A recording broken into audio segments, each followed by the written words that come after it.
किमें हो सारे, I hope you all are doing good in your life. And here हम discuss करेंगे एक नया क्यू कार्ड जिसका टॉपिक होएगा describe a time when you saw something in the sky.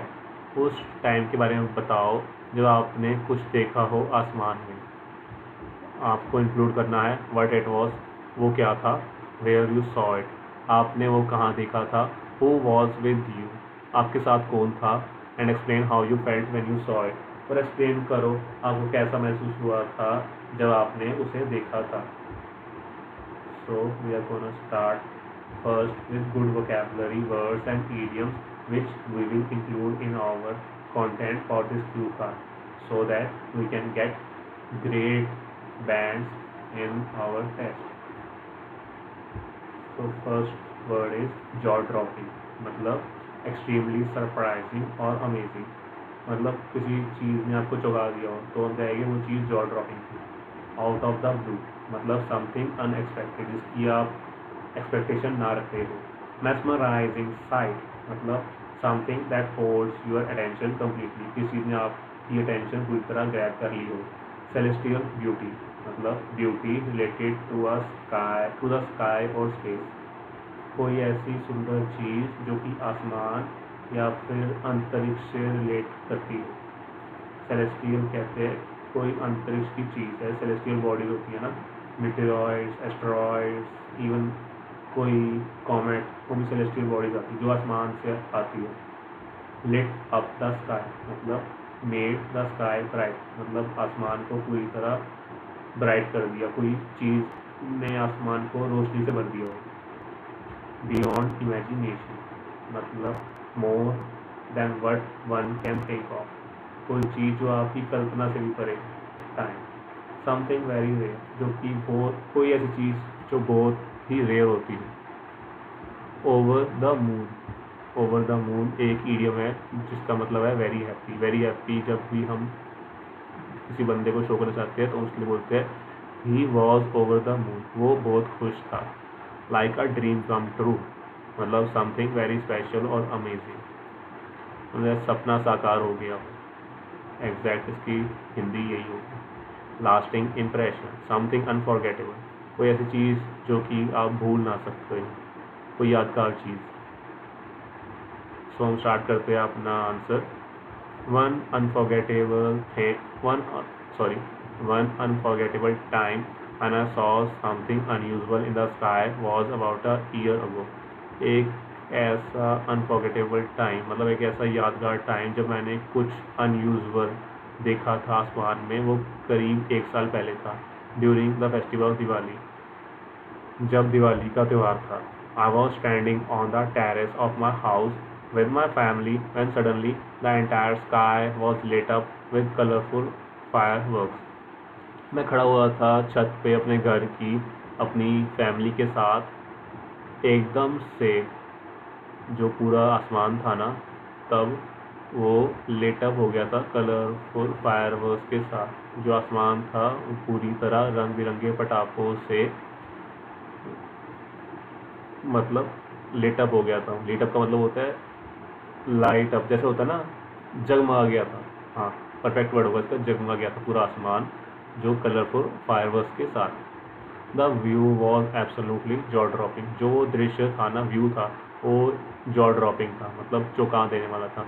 Because the fireworks exploded in so many shapes and colours, क्योंकि जो पटाखे थे ना, फायरवर्क्स मतलब पटाखे, वो एक्सप्लोड हुए थे काफ़ी अलग अलग शेप्स और कलर्स में।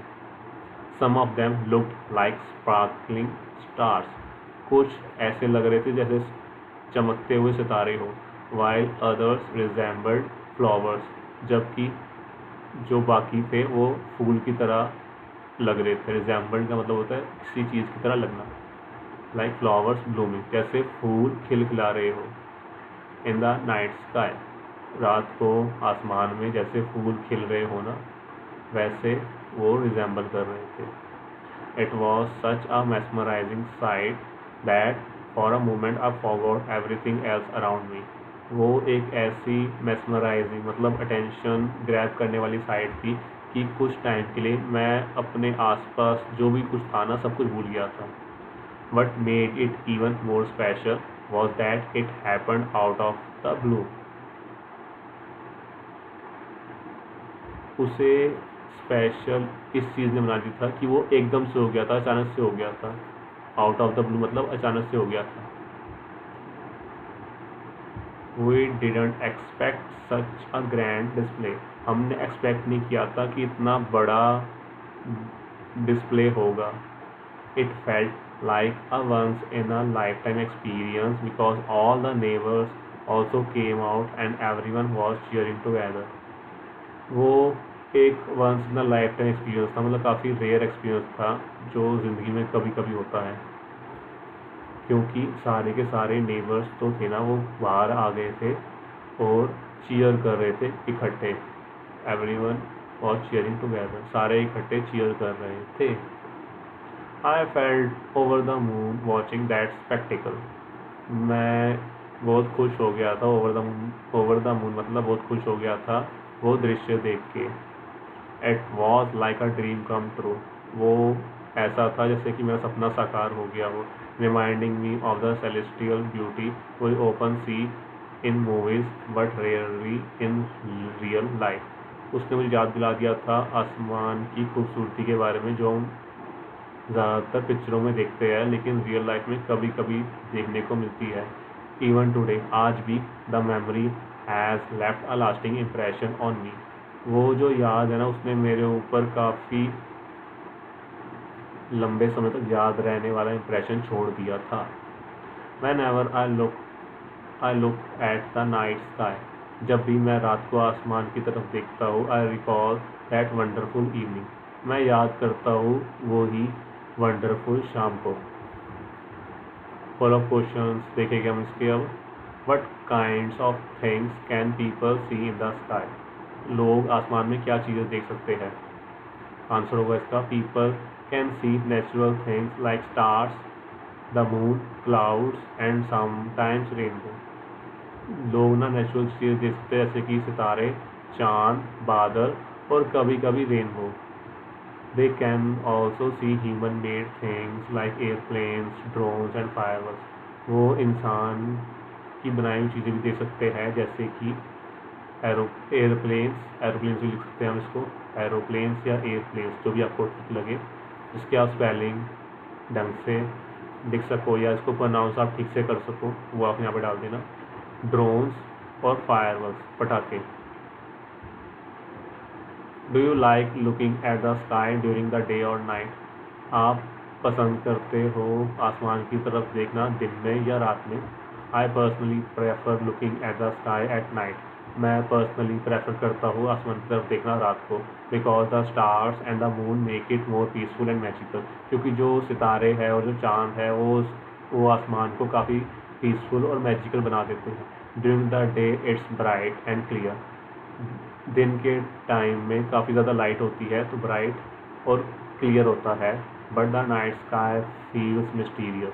जो रात का आसमान होता है ना, वो काफ़ी ज़्यादा मिस्टीरियस लगता है. ऐसा लगता है उसमें काफ़ी ज़्यादा पहेलियाँ है, काफ़ी ज़्यादा राज है. तो मिस्टीरियस का मतलब होता है वही, इसके बारे में हमें ज़्यादा ना पता हो. What is the importance of studying stars and planets? क्या इम्पॉर्टेंस है, क्या ज़रूरत है चाँद और प्लैनेट्स के बारे में पढ़ने की?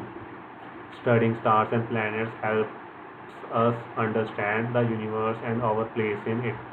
हम स्टार्स और प्लैनेट्स को स्टडी करके ये जान सकते हैं कि हम दोबारा स्टार्ट करते हैं. अगर हम पढ़ते हैं स्टार्स और प्लैनेट्स के बारे में तो ये हमें हेल्प करता है अंडरस्टैंड करने में यूनिवर्स को और हमारी जगह उसमें, मतलब यूनिवर्स में हमारी जो जगह है ना, उसको अंडरस्टैंड करने में हेल्प करता है. It also leads to scientific discoveries. ये मदद करता है साइंटिफिक डिस्कवरीज में भी, like space technology and satellites which improve our daily life. जो कि हमारी रोज़मर्रा की ज़िंदगी को इम्प्रूव करता है. ऑब्वियसली अगर हम स्पेस को पढ़ेंगे तभी हम अपनी स्पेस टेक्नोलॉजी या सैटेलाइट्स को उस हिसाब से बना सकेंगे कि वो स्पेस में सर्वाइव कर सके और अच्छी तरह फंक्शन कर सके. तभी हमारी डेली लाइफ इम्प्रूव होगी. तभी हमारे मोबाइल में नेटवर्क आएगी, तभी हम बैठ के रील्स स्क्रॉल कर सकेंगे, तभी हम अपना टाइम वेस्ट कर सकेंगे, तभी हम स्ट्रेस में आ सकेंगे। जस्ट किडिंग, मजाक कर रहा हूँ। Okay, back to the basics. Do you think children are interested in the sky? क्या आप सोचते हो कि जो बच्चे हैं उनको काफ़ी ज़्यादा इंटरेस्ट आता है स्काई में? स्काई मतलब आसमान में। Yes, most children are curious about sky. हाँ, काफ़ी ज़्यादा बच्चे क्यूरियस होते हैं, जानना चाहते हैं आसमान के बारे में।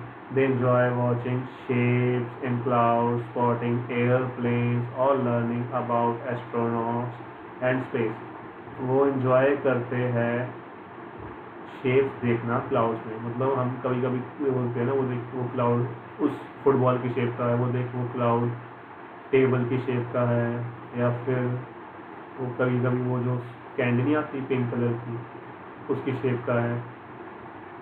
और कभी हम स्पॉट करते हैं उसमें एयरप्लेन्स, आसमान में एयरप्लेन्स दिख जाते हैं जनरली। और learning about astronauts and space, और हम सीखते हैं एस्ट्रोनॉट्स के बारे में, मतलब जो आसमान में लोग जाते हैं उनको एस्ट्रोनॉट्स कहते हैं, और आसमान के बारे में। It's sparks there imagination. ऐसी चीज़ें जान करके ना उनकी जो इमेजिनेशन है, उनकी सोचने की शक्ति है ना, वो इग्नाइट होती है, मतलब उनको उसको बूस्ट मिलता है कि वो और अच्छा सोच सके। Would you like to travel into space one day? क्या आप स्पेस में ट्रैवल करना चाहोगे एक दिन? डेफिनेटली, हाँ बिल्कुल। It would be a once in a lifetime experience. मतलब वो ऐसा एक्सपीरियंस होगा जो ज़िंदगी में एक बार ही मिलता है, या कभी कभी मिलता है, मतलब काफ़ी रेयर होता है।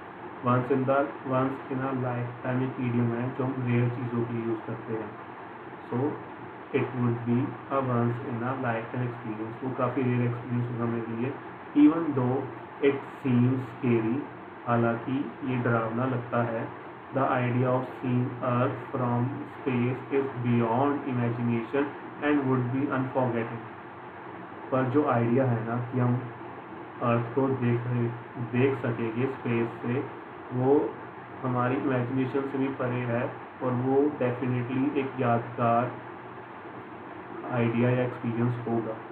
ये था हमारा क्यू कार्ड। अगर आप इसको 2-3 बार ही सुन लो और 3-4 बार ही अपना बोल के प्रैक्टिस करो, तो I am definitely sure that you would get great marks in your IELTS speaking test. Have a good day.